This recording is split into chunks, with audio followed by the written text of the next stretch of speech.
Welcome to r/entitledparents, where choosing beggars grow up and have children. Also, on a side note, anything in asterisks in any of these posts are things that I changed because YouTube. I scream. Update. No worries, Karen. I can be petty too. Dear reader, I am now about to update you on my horrible neighbors. I vowed to keep r/entitled parents readers up to date regarding the insanity, but I clearly failed. I failed miserably. There are at least 4 updates that precede this update, and the horrible neighbors have been mentioned periodically in unrelated stories. I strongly encourage you to read Alexa Play Female Dog Ain't Stuff by Dr. Dre, at the very least prior to continuing. So there's the link. Obviously it's changed by me because YouTube really hates swear words. I don't even know why he said. My father is recently diagnosed with cancer, and I've never been so occupied with life and work. I work feverishly during the day solely to stay afloat. I depart after work for lacrosse, soccer, and hockey every single day. I honestly do not have the time of day. Even my current ramblings are nothing more than a pro-level procrastination.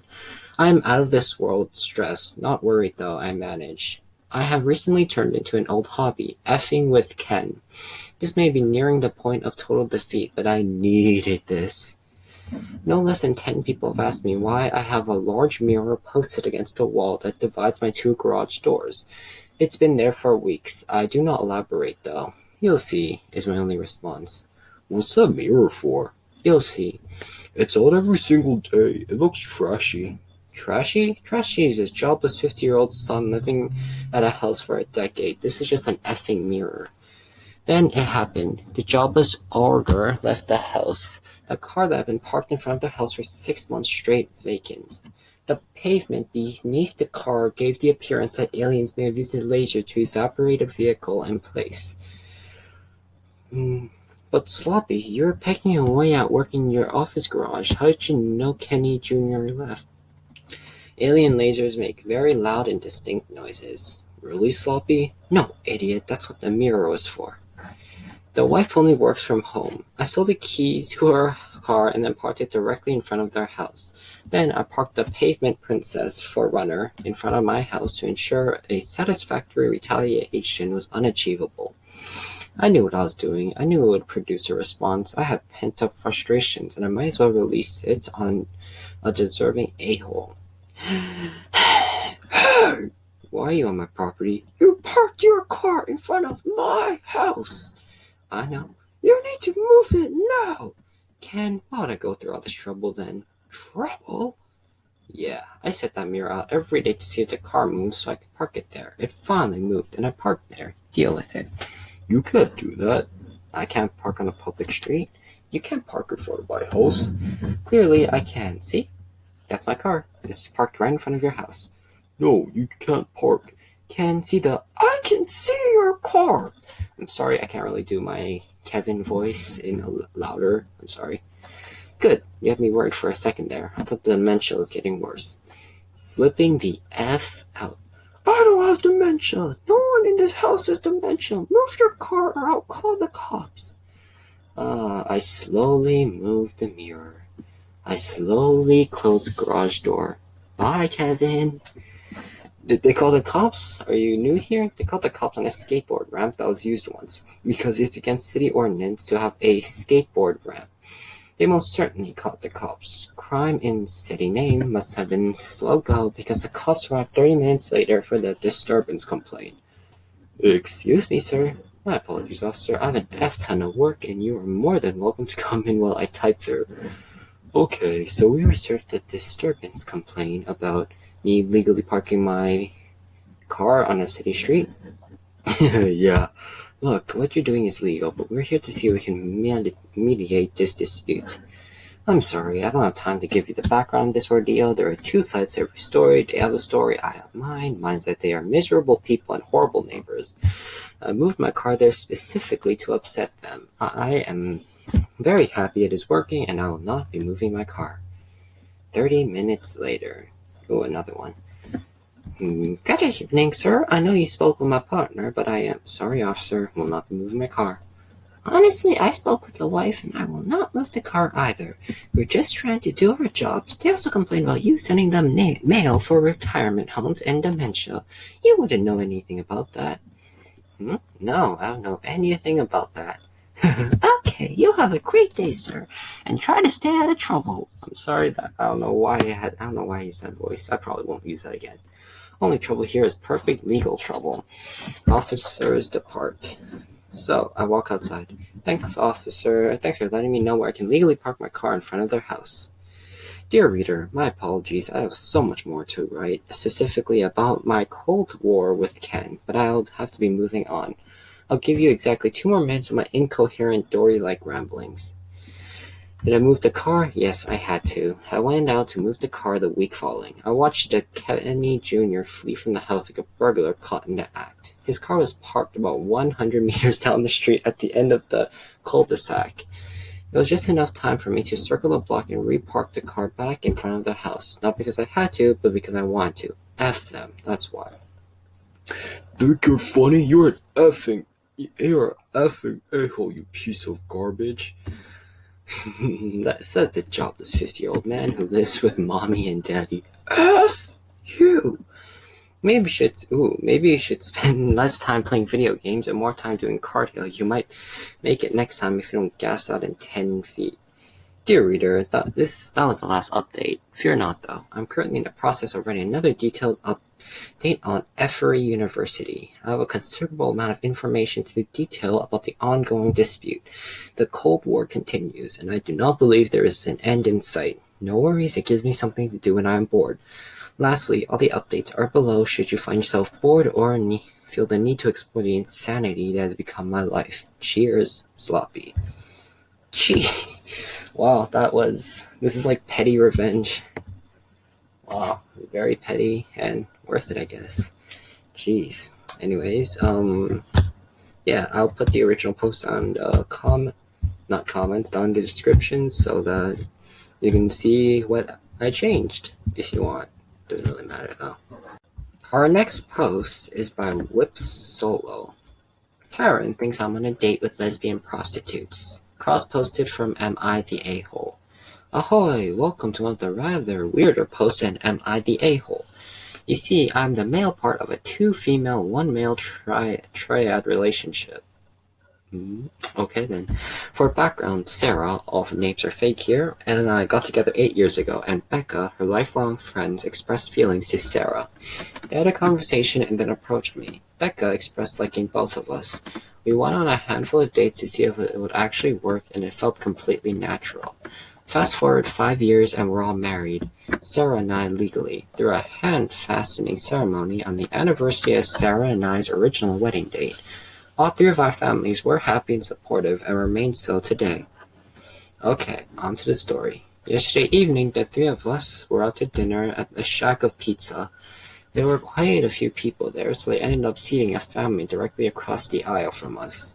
When they were seated, our seating arrangement were myself and Becca on one side and Sarah on the other. While waiting for our pizza to arrive, both Becca and Sarah got up to use the restroom, and I was left at the table alone. As they left, Becca kissed me. When they returned, Sarah took the seat next to me, kissing me as she sat down. Not that their kiss was anything wild, literally the peck you give your mother. Immediately after Sarah had kissed me, I hear the screech of an "Oh my gosh!" and I look over. I see the entitled mother meeting stereotypical Karen in every way except for the oversized sunglasses as it was dark outside. Lol. After making contact, entitled mother starts squealing about how we were sinners and those whores are corrupting her children. Her children look to be around 5, 2 little girls. I apologize, ma'am. I will not show any form of PDA again. You can't do this. You need to leave now. Do what? We're just trying to enjoy dinner as a family. Clearly leaning into showing the fact that we were, in fact, a throuple. No one's talking to you, whore. What the? Then she turns to me and screeches that we need to leave now. Entitled mother then starts yelling, Manager! Manager! Manager! A manager approached to see what was going on. Alright, just read these plus to use that voice. What seems to be your problem here, ma'am?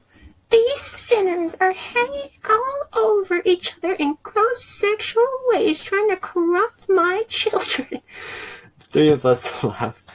I'm sorry, ma'am. What is going on? These three scumbags That's right, we're scum. are making out and feeling each other up, and it's disgusting. You should call the police. Sarah had moved to sit with Becca as our food has arrived and they were sharing an order of wings. Snickering, Becca leaned in and kissed Sarah on the cheek and then said, I don't see what the problem is if I kiss my wife. Everyone kisses their spouse in public. Me catching on to what she's doing now, the manager is there, says, What is your problem with lesbians, ma'am? Don't lie, you little whores. I know what you're doing. Do your parents know that you sell yourself? What the? At this point, the manager tells EM to leave. You think I can afford to pay for these two lovely ladies for a whole night but will only take them to a pizza shack? EM lunges and slaps me and shrieks, Ow! How dare you lie about your intentions? Who is your mother? And yes, that slap was actually a real slap. Ma'am, if you don't leave right now, we're calling the police. Good. Maybe then these perverts will be arrested for sexually assaulting my children. Realizing this was the hill she had chosen to die on, I looked at the manager and said, I'm so sorry, going through this because of my friends. Would you mind if we move to another table? No problem. Go right ahead and grab any over there. Point to a section that is empty. Meanwhile, EM is screaming at us all kinds of obscenities and homophobic slurs. Sitting at our new table, which is not a booth now, but a table, I'm seated with the girls on my left and right facing each other, while EM is screaming and the manager is trying to get her out. I notice no one but EM can see us. I whisper to Sarah and Becca. They laugh and we do it. Becca and Sarah lean across the table and kiss each other. Sit down with both, lean over, and I kiss them each quickly. EM goes nuclear. Entitled Mother grabs a picture of something off her table and hurls it in our direction. Whoa. Falling flat by about 15 feet. As she is throwing the picture, the two police officers walk in. Immediately, they handcuff her, and as they are taking her out of the restaurant, she is screaming about the perverts and sexual deviants and how they should be arrested, not her. Entitled Mother's husband, who has not said a word this entire time, slowly approaches us and apologizes, offering to buy our dinner. I politely declined but thanked him. We all told him to have a great night, and he's collecting his children, and he smiles and said, I will now take it easy, guys. The manager did end up comping our meal and refusing to let us pay. I hope the manager uses this to get divorced with custody. By the way, I know I just showed my username thingy. That is not my username. I changed it because of inspect. So you'll probably just be ruining some random person's if you just spam message him or her. I don't really know. So yeah, please don't spam that person. Anyways, okay, now actually to comment on this story, jeez.